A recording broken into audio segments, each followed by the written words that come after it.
Hey guys, this is Arush and welcome to Adiyog Technical, and in this video I will be doing the PC part picking for my friend who has asked me to build a PC for him under the budget of 40,000, and that 40,000 budget is having a special condition that he has asked me if I can have him with a monitor as well.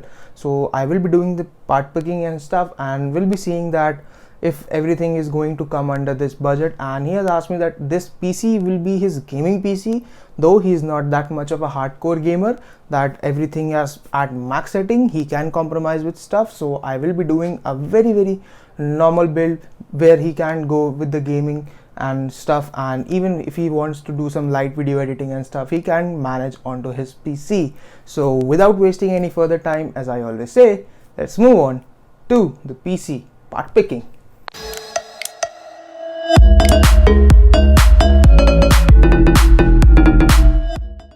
So guys, this time around I'm going with the Intel build, and the reason for that is the single core performance Intel offers onto every processor lineup it has, and the i3 9100F is the obvious choice for me, keeping the budget in mind. It is 6600 rupees via online market, and you will be getting a similar price, 200 plus minus, in the offline market as well.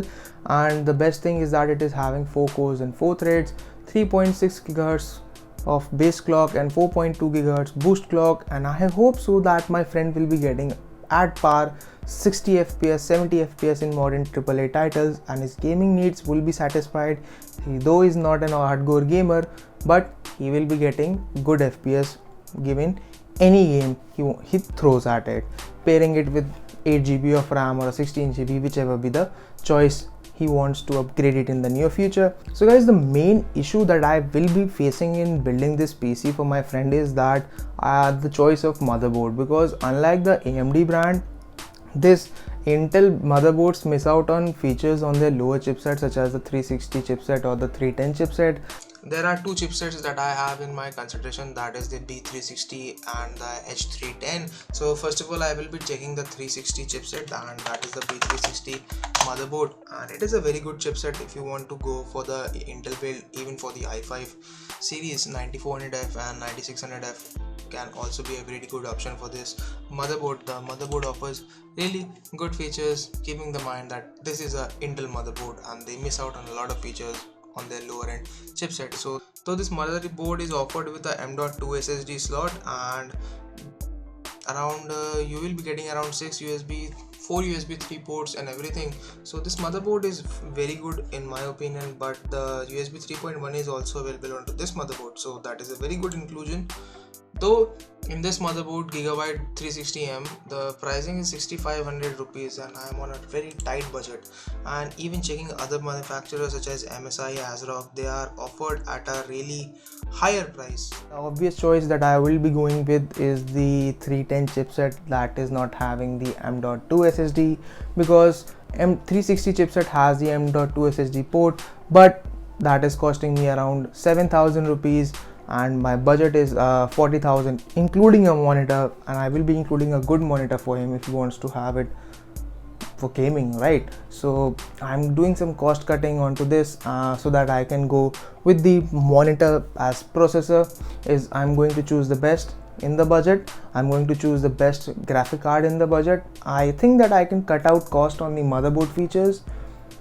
My friend won't mind, right? And if you can spend more, you can go with the B360M. It is having a M.2 SSD port and a lot of USB features as well. Now I'm coming to the graphic card, and for the graphic card also I would like to say it was a very close battle, silver lining battle between AMD and Nvidia.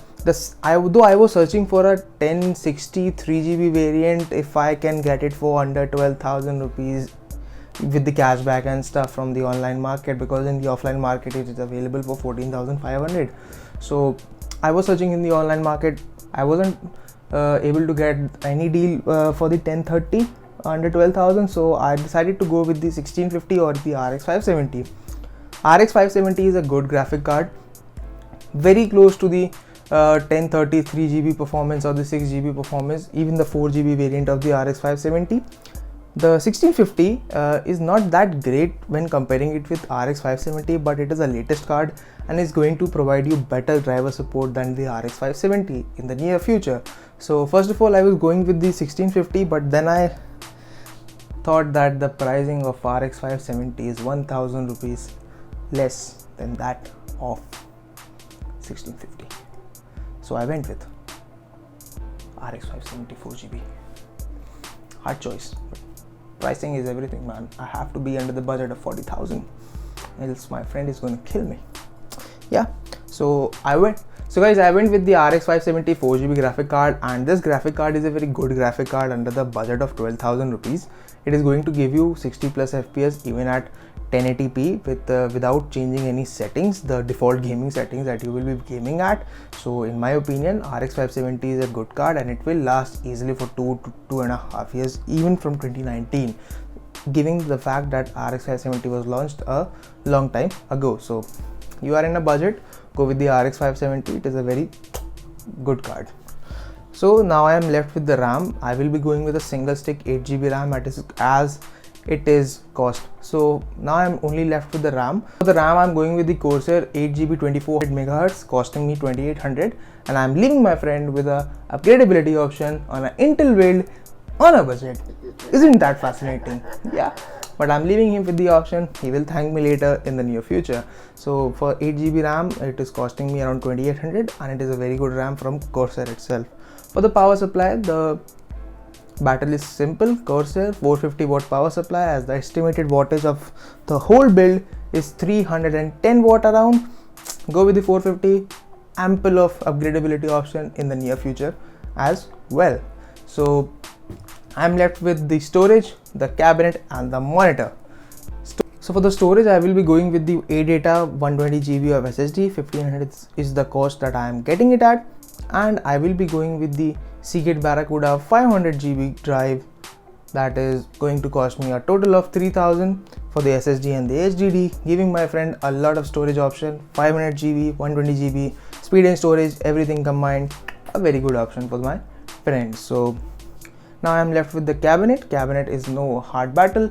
Corsair Spec Series, Spec 01, 2800, good cabinet, good airflow, solid build quality.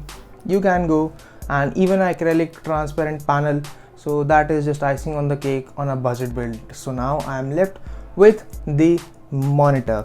For the monitor, I think that the 1080p monitor is obvious for a gaming machine. So I think that there are three options: the Dell, Samsung and AOC. The LG monitor that I am using is currently priced at around 8700, and the total CPU build has costed me around 34,000. So I am left only with 6,000 in the monitor section, but I think that I can expand a budget of around 1,000 and 1,500 more. I think that he won't mind that, giving the monitor that I'm going to offer him. So the monitor that I'm going with is the AOC 24-inch 7ms response time. Though the 7ms response time is a lot more for a gaming monitor, but it is 24 inches, 1080p, 60Hz display, 7,300 is the price. You can't expect anything more, and a very good build quality, 3 sides, borderless. That is what the AOC monitor is offering him. So I think that if the LG monitor was available for 8,000, I should have went with that, but AOC is a very good deal if you wants to game under a budget of 40,000. So the overall build costing is costing me around 41,500, 42,000. I would like to quote the correct. So that is what the PC build is going to cost me, and the PC is even going to give me 60+ FPS, good render times, good Photoshop editing and everything, 4 core 4 threads, a good graphic card, great gaming performance on a budget. So if you are planning to build a new gaming PC under a tight budget, you can go with this PC. If you are going to build a Ryzen PC, I will make a video for that. Do use the comment section. I will tell you about the Ryzen PC build, plus and minuses and everything. You do use the comment section and subscribe to my channel if you got the information you were looking for. With that, I would just like to wrap things up for now. Till we meet again, tata, bye bye and sayonara.